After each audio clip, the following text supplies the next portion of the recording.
DCC അധ്യക്ഷതല പുനഃസംഘടന ഇപ്പോഴില്ല. പുനഃസംഘടന നിയമസഭാ തെരഞ്ഞെടുപ്പിന് ശേഷം മതിയെന്നാണ് ഇപ്പോഴുണ്ടായിരിക്കുന്ന ധാരണ. KPCC സെക്രട്ടറിമാരുടെ നിയമനവും ഇപ്പോഴില്ല. KPCC കോർ കമ്മിറ്റിയിലാണ് ധാരണ. സുൽത്താൻ ബത്തേരിയിൽ R. ശ്രീജിത്ത് ഈ ബ്രേക്കിംഗ് വാർത്തയുമായി വരുന്നു. പറയൂ ശ്രീജിത്ത്.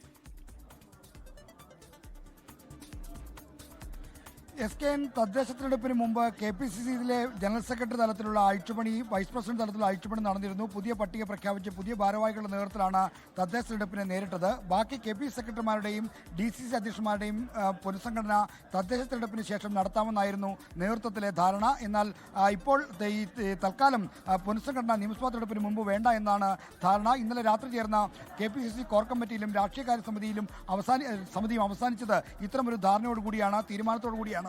അതായത് നിയമസഭാ തെരഞ്ഞെടുപ്പിന് മുമ്പ് ഒരു തരത്തിലുള്ള പുനഃസംഘടനയുമില്ല. എന്തെങ്കിലും അത്യാവശ്യ ഘട്ടങ്ങളിൽ മാത്രം മാറ്റം വന്നാൽ അത് കൂടിയാലോചനയിലൂടെ പരിഹരിക്കുക എന്നല്ലാതെ ഒരു സമഗ്ര പുനഃസംഘടന DCC തലത്തിലോ KPCC സെക്രട്ടറിമാരുടെ തലത്തിലോ ഉണ്ടാകില്ല എന്ന കാര്യം ഉറപ്പായി കഴിഞ്ഞു. നിയമസഭാ തെരഞ്ഞെടുപ്പിലെ നേതാക്കളുടെ പ്രവർത്തനവും മറ്റും വിലയിരുത്തിയായിരിക്കും ഇനിയുള്ള പുനഃസംഘടന ഉണ്ടാകുക. അതായത് നേതാക്കന്മാരുടെ പ്രവർത്തനം കൃത്യമായി അക്കൗണ്ട് ചെയ്യും. അക്കൗണ്ടുകളായുള്ള പ്രവർത്തനം നടത്തുന്നവർക്ക് മാത്രമേ ഇനി ഭാരവാഹിത്വത്തിലേക്ക് വരാൻ കഴിയൂ എന്ന കാര്യവും ദേശീയ നേതൃത്വം വ്യക്തമാക്കി. കഴിഞ്ഞ കുറേ കാലമായി ദേശീയ നേതൃത്വത്തിലെ നിയമനങ്ങളെല്ലാം അത്തരത്തിലാണ്.